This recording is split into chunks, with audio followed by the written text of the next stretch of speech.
Katulad po na nangyari sa kasaysayan, bandang alas 12 kanina ay nag-oath taking na po si Pangulong Gloria Macapagal Arroyo sa EDSA Shrine at sumunod naman kaagad ang paglisan ng pamilyang Estrada mula sa Malacanang. At yan po ang front page, mga balitang dapat ninyong malaman ngayon pa lamang. At tulad po ng sinabi ni Pangulong Gloria Macapagal Arroyo at dating Pangulong Estrada, now is the time to begin the healing process of our nation. Sama-sama po natin ipagdasal ang mga lider ng ating bayan. Maraming salamat po, Mel Tiangco, nag-uulat. Vicky, pahinga ka na at marami pa tayong mga pag-uulat na iatid sa kanila sa mga darating na araw. Nakapagpahinga na. Very good. Mga kaibigan, hanggang dito na lang po tayo.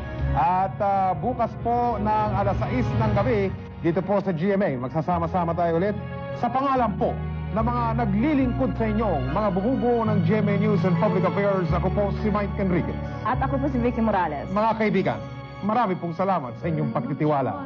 Bukas, sa patuloy na paggulong ng kasaysayan ng Pilipinas, kayo dyan, kami rito, tayong lahat, sama-sama pa rin sa pagiging saksi!